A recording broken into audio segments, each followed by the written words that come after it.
Good morning, everybody, and welcome to this wonderful event, which I think you will find to be a very rewarding and fascinating insight into cybersecurity.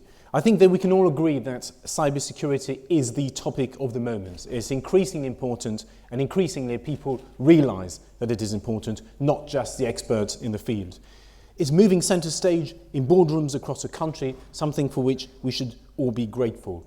Businesses are learning to become more secure and to implement the latest tools and techniques to minimize risks to their organizations. And one reason for this, of course, is all these recent high-profile front-page cyber attacks of the kinds that me and my colleagues have been reporting on in the Daily Telegraph and elsewhere. And these have been a wake-up call for many business leaders.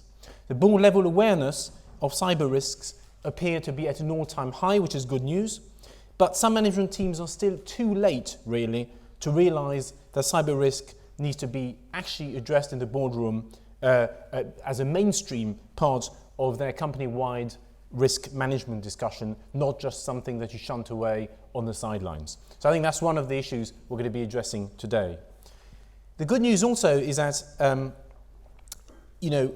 more and more companies have got formal cybersecurity policies. Roughly 29% now have formal cybersecurity policies, but I think you'd all agree that there's much further to go. And a recent survey revealed that 65% of major UK businesses experienced at least one cybersecurity breach in the past year, with a quarter of large firms falling victim to breaches and experiencing such incidents on at least a monthly basis.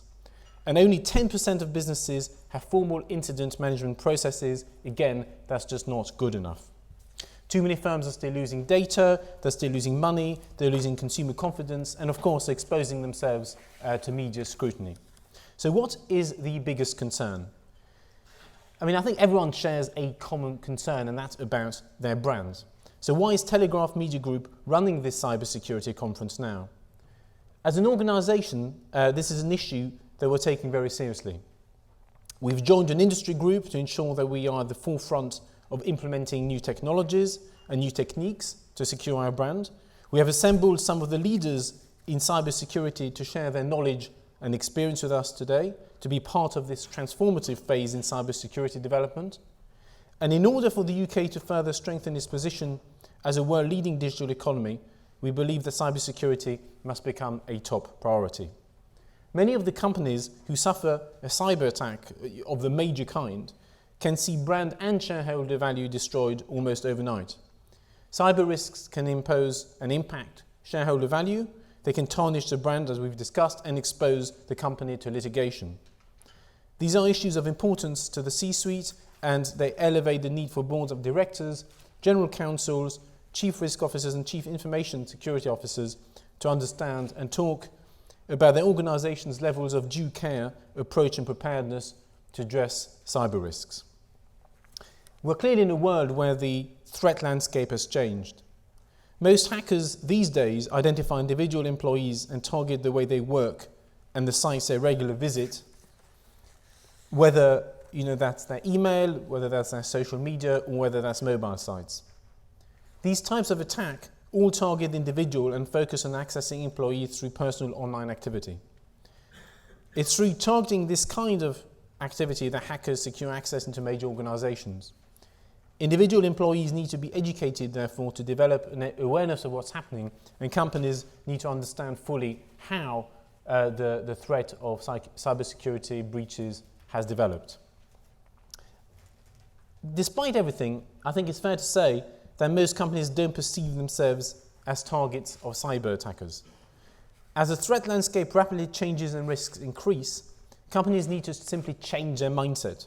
They need to change their mindset, and they need to change their approach towards information security and privacy to address this new normal, which is constantly heightened risks. Recent hacks, including the Bangladesh Central Bank case in February, demonstrate that even in financial institutions, cybersecurity can still be overlooked.